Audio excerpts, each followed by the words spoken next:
Sanibonani babukeli, yilo i-champion leli. Siyaphinda siyahlangana futhi. Kuye mafiki ngayo i-heartbreak ngoba niyazi phela ukuthi inhliziyo zabantu zibovu, zigazi, zilimele. Kona bephuka, kona basazophulwa, khona bephukile ngikhuluma nawe. Nawe ngahle uyalandela. Hayi mangingachithi isikhathi ngoba phela isikhathi imali babhalaka abantu basibekela ukuthi bona bephulwa kanjani inhliziyo. Mangibe sengilibeka ke udaba lombhemu lana umbhemu uyayibeka indaba yakho ukuthi yena wephulwa kanjani. Maselifunde.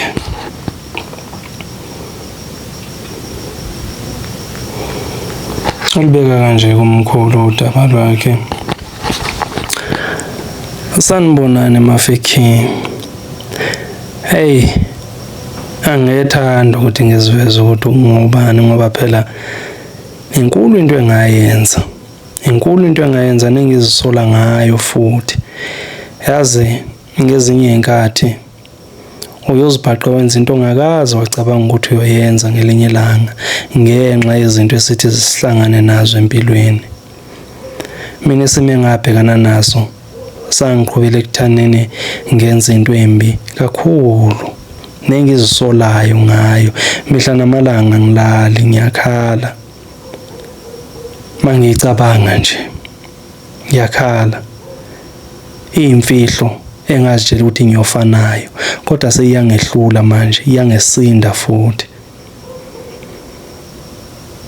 Kunentombi engangithandana nayo engangiyithanda ngenhliziyo yami yonke ngiyenzela konke ngangihlala nayo le ntombi ingasebenzi ngisebenza inginakekela njengendoda yayo nami ngiyinakekela njengomfazi yayithi mayikhala ngisabele noma yini ayifunayo ngangimenzela ngangize ngincama ungathumela imali ekhaya ngoba ngifuna ukwenzela yena. Ngani noma ngizimisela ukuthi kule nyanga ngizathumela imali ekhaya athi baby ngicela ukuthi ngibe sengibatshela okunye ekhaya ngibe sengenzele yena lokho akufunayo. Kwaba mnandi sithanana nale ntombi kakhulu. Kwashayisana izitimela ke la ngiphula khona inhliziyo. Wayiphula yawo phisa engabona ukuthi futhi abasoze bahlangane. Hey, into eyayenza lenkosazana saba nengxabano nje encane. Sithema sinaleyo ngxabano encane waduba wahamba. Ngazitshela ukuthi hayi njengibedubile nje mhlawumbe kamngani wakhe uzobuya mase izincengile. Hayibo kwabantambama lutho kwashaya u7 kwashaya u8 lutho ngaqala ngazama ukumfonela lutho. Ngabe senginikela kamngani wakhe engimaziyo. Mangifika kamngani wakhe wathi hayi umngani wakhe hayi azange afike yena. Ngathi azama ukumfonela lutho naye wangamthola. Ngalala ngithukile nginjalo ukuthi yabona ke lo muntu njengoba esenyamalele kanjena noma ngayini eyenzeke kuye yimi umsolo wokuqala. Ngalala ngimincile ukuthi inkosi yami engaboba udwanguze wadwanguza wahlangana nenkinga kube kanti mhlambe lapho la sekhona usethulile. Ngathandaza usukubonga ukuthi inkosi cela ungigcinele yena la ikhona umbuyise saphila. Nangempela ekseni ngo8 waqhamuka. Ngabe sengimbuza ukuthi hawo sibe nengxabano izolo wahamba ube kuphi. Wangitshela ukuthi ubeka mngani wakhe. Ngithi hawo umngani wakho ngile nje kuye. Ngafike ethi kwathi hayi angiyanga kumngani wami njengoba ngiphuma lana. Ngiye kumngani wami lapha ngabo 7. Khumbula ngabo-7 bengisalindele mina ukuthi uyabuya. Ngo-8 ngisalindele ukuthi mhlawumbe angaqhamuka. Then ngiqale lapho ukufona. Ngabe senginikela kamngani wakhe. Okusho ukuthi lapho around boma 8:30 enye ngafika ngamfica engekho kamngani wakhe. Ngithawu ngabo-7 usho kangakanani ukuthi uye ngaleso sikhathi kamngani wakho? Bukuphi sonke lesikhathi before 7? Ngathabe ngishawelwa umoya ngizithathela nje walk ngicabanga lento ebekade sixabanisa. Ngithi shosho ufike ngabo-7. Wathi yebo kamngani wami ngifike ngabo-7. Ngathi kawungiphi inamba yalo mngani wakho? Wabe senginika-ke. Ngafonela umngani wakhe ngabuza ukuthi awu njengoba ubani bani ngifike engekho lapho ugcine efikile kuwe awukamtholi namanje. Wabe sengitshela umngani wakhe ukuthi hayi angikamtholi namanje. Ngabe sengiyifaka loudspeaker ke ifoni. Ngathi angikuzwa kahle man, inetwork ithanda ukubambana la ngikhona. Uthi ugcine efikile na ubani bani lapho? Wathi hayi akafikanga nami ngisakhathazekile ngaye.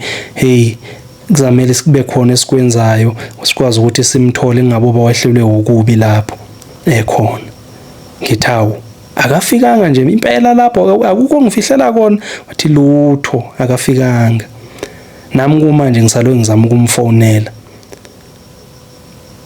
Ngithayi ke nangu ke la ikhona unami la eduze kwami. Ngathi khuluma uthi bowukuphi ke izolo? Waqala wathula. Ngathi khuluma bowukuphi izolo? Waqala wathula.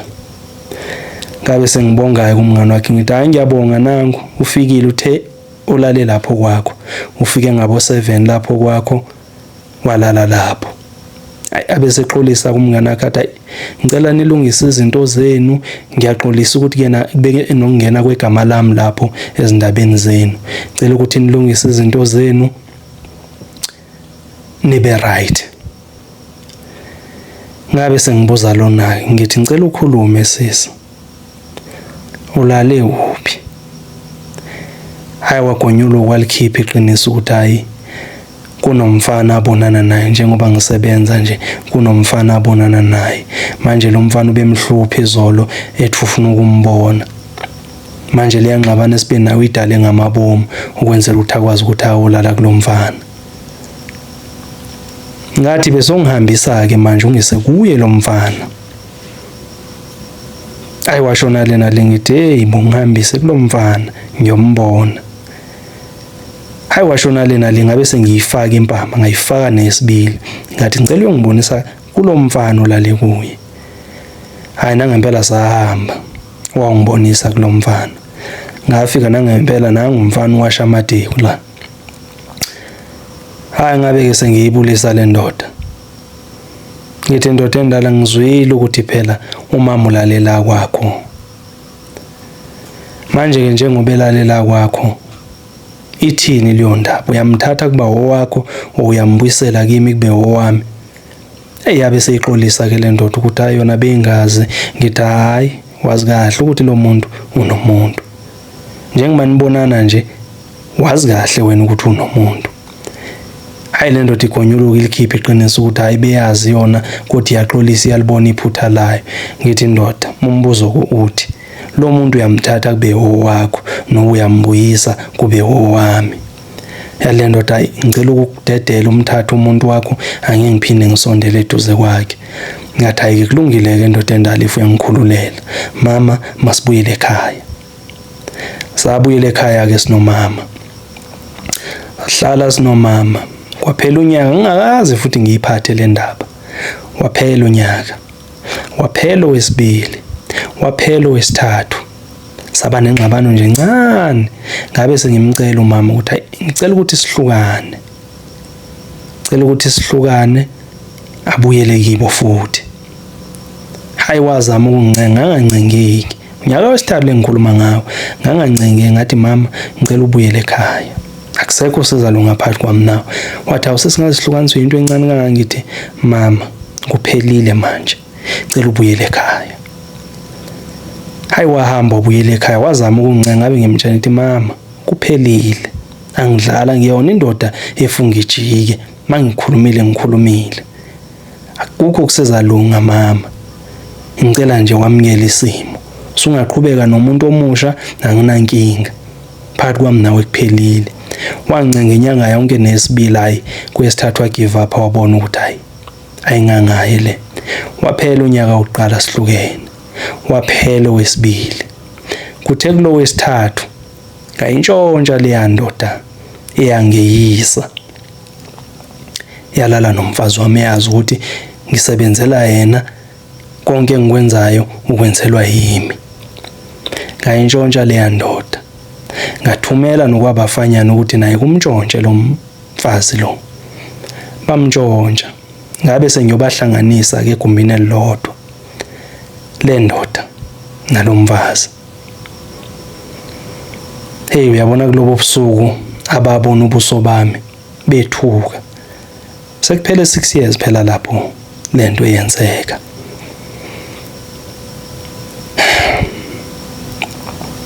ngabe sengibatshela ke ngithi ngifuna ke nenze le yanto enayenza ngaloba busuku mina ngilele ngikhathazekile ngawo ukuthi wena ukuphi wabe wena songitshela ukuthi ulale kamngani wakho ngifuna nenze le yanto ke nayenza ngaloba busuku qala bashona le nale ngadonsa imvubu ngabe nginabo ke ozalwe ngangenabo beyi4 mina ngowesi5 ngadonsa imvubu la ngayithela la indodeni ngathi nizayenza le yanto enayenza ngaloba busuku nangempela bakhulula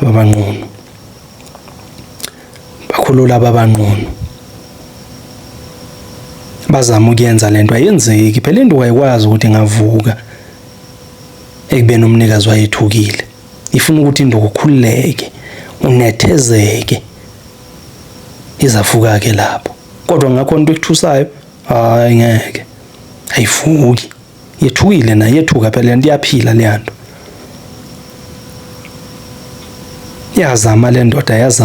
yazama le ndoda ayenzeki lento yazama ithi yayifocela hayi ithi nje ayifuni ngena ngathi alright niyehluleka uyenza lento qokani baqoka bathe mabeqoka kanjalo ngabashiya namadoda ayithiwa zabagada abagada lamadoda ngabuya ngakusasa ekseni ngathi ngicela niphinde le yanto enehlulile izolo yaphinda futhi yabehlula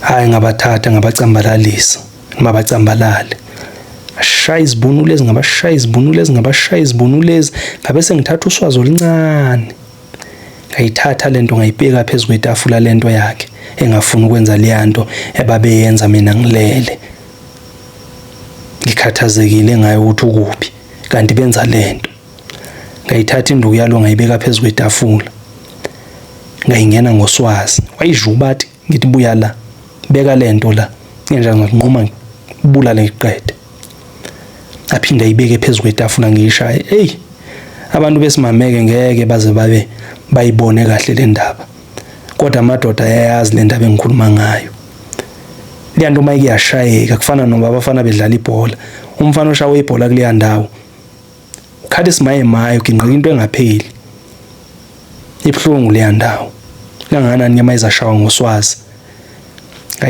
ngayishaya vuvukala yabangaka iyashesha ke nokuzwela vuvukala yabangaka ngithi lento njengoba ngiyishaya khona loba busuku mina engangilele ngikhathazekile ngalo ukuthi ukuphi kanti lento ibhizi yangena kuye ingako ngiyishaya leminyaka engikhuluma ngayo isithupha yadlula ngabe sengibatshela ukuthi angizoniphanisha ngizoniphanisha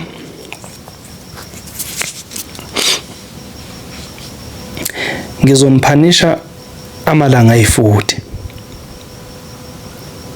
hawo bazibuza ukuthi kanjani ngithi ngizoniphanisha amalanga ayi40 siyaqala ke kusasa siyabala hayi ngibapha ukudla futhi babedla make sure ukuthi abantu kumele bedlile, kumele baphile, basezaphanishwa. Ngelanga lokuqala kulamalanga ka40 ngamnquma uCicane oyi1. Nquma uCicane ngabe sengamshisa la esilondeni ukwenzela ukuthi singophi phela. Ngoba phela manje ngopha igazi eliningi angagcina esethini eseshona. Ngakusasa nganquma omunye. Babeshintshana kanjalo, nquma lo, nqumelo, nqumelo, nqumelo. Ngabanquma iminwe ngaze ngayiqeda. Ngabaqeda iminwe ngelanga lesi20. Ngabuya ngazongena einyaweni. Nganquma elinye, nganquma omunye, nganquma omunye, nganquma omunye, nganquma omunye ngaze ngawufika kuday 20. Ngabatshela ngathi ake nginiqedile-ke manje. Ngizabe seke manje nginiphanishe nje amalanga abemabili. Hayi bazibuza ukuthi ngizobaphanisha kanjani. Ngathi kusasa siyaqala siyawakhawunta lamalanga. Ngakusasa ngabanquma imilenze la emadolweni. Ngani mangibanquma imilenze kanjalo ngaphinda futhi ngabotsha ukwenzela ukuthi phela bangophi kakhulu bashone. Hayi empeleni ngakusasa wavuka eshonile lo intombazana. Nengibona khona ukuthi kusho ukuthi wabulawa izinhlungu. Nawo ukopha ngingazi. Kodwa washo ukuthi lokho kuyindoda kuqinile. Ngabe sesengikutshela ngithi umfazi wakho kufile. Wena kumele ngikususa amasendeke manje. Wathi wena kumele ngisusa amazambane ke manje. Sixolise kulo ndawo. Nangempela ngamsusa amazambane. Kwabake kulayithula khona ngoba phela once kwasuswa amazambane kuphelile ngawo moya indoda. Kwabuya hamba ke kanjalo. Ngabe sengihamba ngiyobona ukhokhovula ukuthi lingigeze. Lesi sinyama salabantu nokuthi bangangilandeli. Wangigeza ukhokhovula. Ngangithola ukhokhovula kwayi garantwa kakhulu ukuthi wayi. Mawuye kuye akho umuntu ophinda kulandele. Hayi nangempela zange bangilandele. Kodwa iyodwa into angazange akwazi ukuyisusa lokhokhovula wenyanga. Unembeza. Unembeza uyangidla. Angilali. Uyangidla unembeza. Ngephula inhliziyo. Kodwa mina ngenza ukukhulu okungale kokuphula inhliziyo. Unembeza uyangidla. Le ndaba iyafuna ukubhujuka kodwa ngiyazama ngandlela yonke ukuthi ngaphujuka phela ngafunga ngathi le ngiyongena naye egodini. Kodwa ngendlela osongidla ngakhona unembeza sengijacile ngingaka. Ngidliwa uyo unembeza. Na njengoba ke ngisondela lana ngizoliveza lo daba ingoba ngingazi ukuthi ngenzeni. Ngilikhuluma iqiniso ngiyobhadla ejele noma ngife naye lo nembeza ngibulawe uye angisazi. Ngiyabonga. Izinto ziyenzeka. Izinto ziyenzeka.